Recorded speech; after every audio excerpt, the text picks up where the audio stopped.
Hello and welcome again to Politics and Societies of Southeast Europe. We're continuing our discussion about gender. In the last section, we talked about so-called traditional gender roles and what functions these may have had and why they may have survived. Now, I want to move on to talk about reasons and ways in which gender roles changed, in particular, in ways that accompanied the changes that happened over the 20th century, and especially the last half of the 20th century. And I think the key point that we want to make here is that there are two types of change. There was political change and there was structural change in the population. And let's begin by talking about structural change in the population. Um, so the big changes that occurred over the course of about 100 years, they're still ongoing, you could make the argument, are urbanization and modernization. That is the transformation of the society from one where most people live in rural areas and are engaged in agriculture as a way of making their living, to one in which most people live in urban environments and are mostly employed in industry and in services. Now, when the structure of the population changes, even when there's this one simple change, where people live, other things change too. Where people live changes other facts. It changes facts about how people work, how they get the things that they need in order to survive, what sorts of conditions they live under, what sorts of groups they live in, and what they think. So what happens when the structure of the population changes? Pretty much everything changes, and that includes understandings and practices related to gender. So one change that we're able to see is cultural change. We talk about agendas of equality as having been promoted, especially during the period of state socialist regimes after 1945, but it begins earlier than that. And this is reflected in a lot of cultural representations going back to at least the mid-19th century, lampooning ways in which values and practices related to gender and structure of families and the autonomy and power of women in society were changing. You know, we think of 19th century theater as being an environment where kind of bombastic nationalist operas were put on. These were put on in the national theaters, but the national theaters were not the main places that people followed theater in the 19th century. They mostly followed them. You've probably still seen this. There are theaters in the back or beside pubs and so on, and that's what you had in the cities in the Balkans as well. And if you look at the content of the programs of the theater in those back rooms of restaurants, coffee shops, bars, the places where performance happen, a lot of them were comic plays about the transformation of values and especially about the transformation of the role of women. This is documented by Dubravka Stojanovic in her cultural history of Belgrade. Now, it's over the course of the 20th century and particularly in the period of state socialism that the Communist Party adopts equality between genders as a part of its political project. This is one of its goals.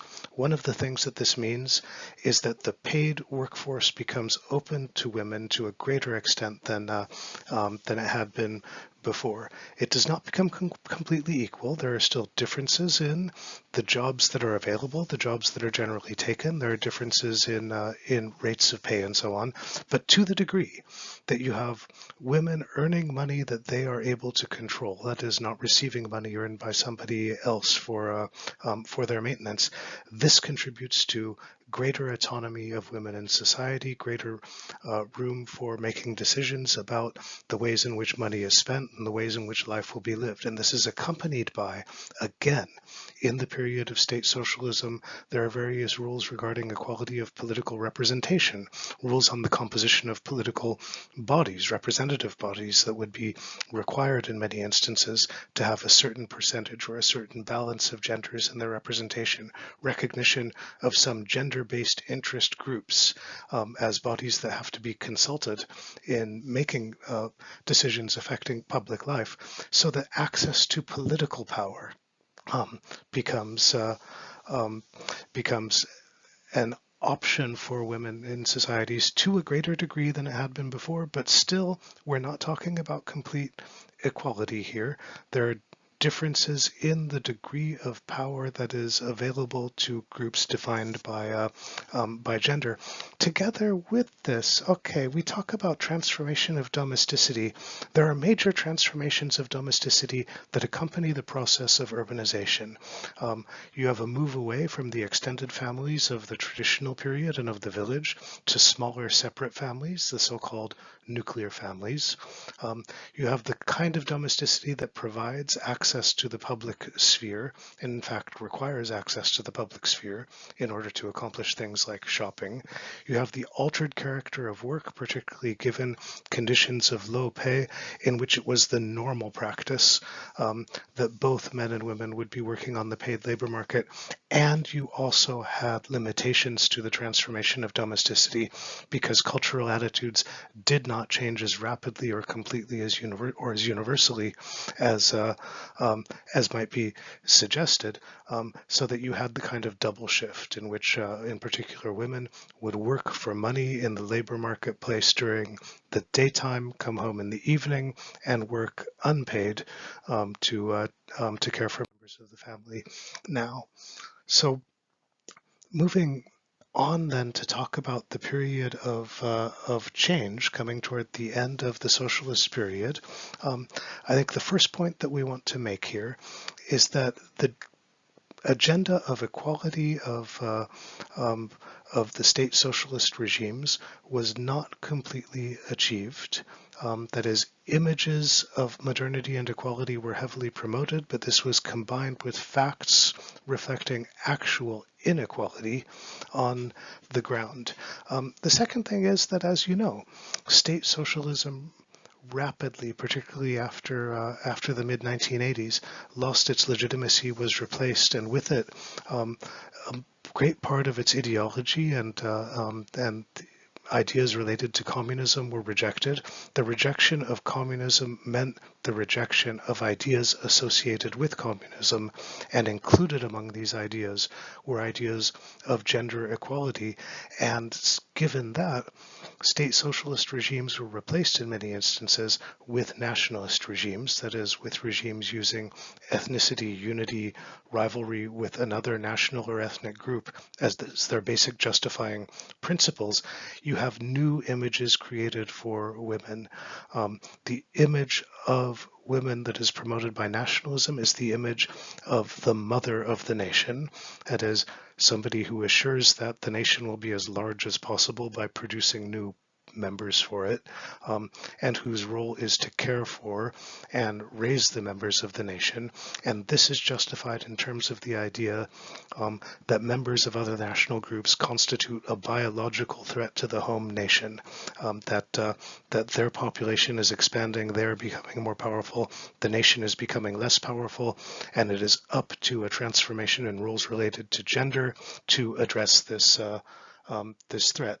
Now, there are contradictions that come with this fusion of ideas about gender with ideas about the nation, of gender and nationalism.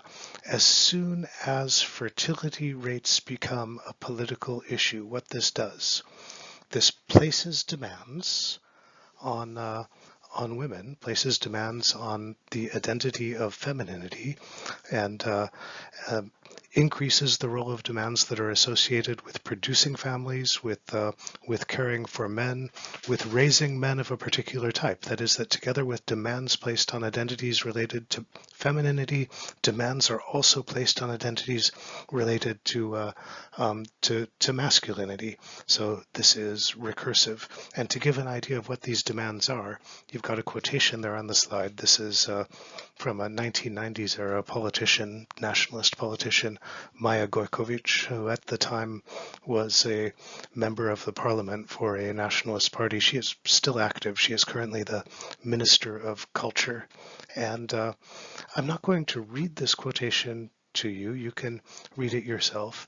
I think what you see here, though, is that there is an idea about identity and what the elements of identity ought to be, and the projection of the development of this identity as a public project, as a national goal. And this happens in a context in which, for example, in Serbia, where this quotation is taken from, the difference in birth rates between ethnic Albanians and ethnic Serbs was constructed as a kind of deliberate conspiracy. Policies were being promoted to encourage people who were ethnically Serbian to have more children. So this promotion of high fertility rates became a national goal. There was a bit of a contradiction within this goal, because high fertility rates were constructed simultaneously as a benchmark to be matched and also as a sign of backwardness and depression. So they're doing these two contradictory things at the same time, arguing perhaps that culturally the national state is for emancipation, but within the context of subordination to national requirements. So to try to clarify some of these contradictions, one of the things that we see, the rhetoric of fertility shares common ground with rhetorics of militarism, with rhetorics justifying genocidal violence. They converge around this idea for women of the role of the mother, for men of the role of the warrior, right? But what is the content of this identity as a mother? Is the role of a mother to produce children for use in national and nationalist conflicts? Or is it to protect their children? Well, women organized around both principles. It turns out that the rhetoric of motherhood is very flexible. It can accommodate both pro-war and anti-war mobilization. It can accommodate resentment, and it can also accommodate reconciliation. This happens in a context in which we can say that the anti-war movement during the 1990s has a kind of prehistory. It traces its roots to earlier movements, to the movement of conscientious objection to military service, to environmental movements, to the feminist movements. And this has two effects for women not interested in the national project.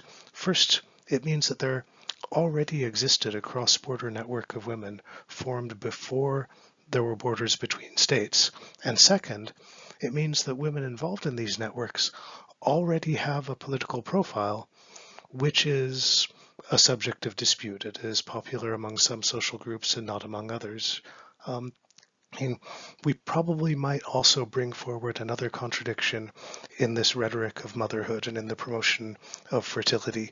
That is, that what you see in the nationalist period, and particularly in the period when violence was taking place, you see states promoting fertility while at the same time undermining the conditions that make it possible for people to raise children.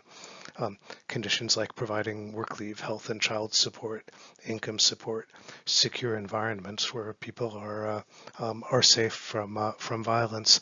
So if we start to look at this rhetoric of motherhood that arises in response to and as a way of diminishing the rhetoric of equality of the state socialist period, we can ask a question.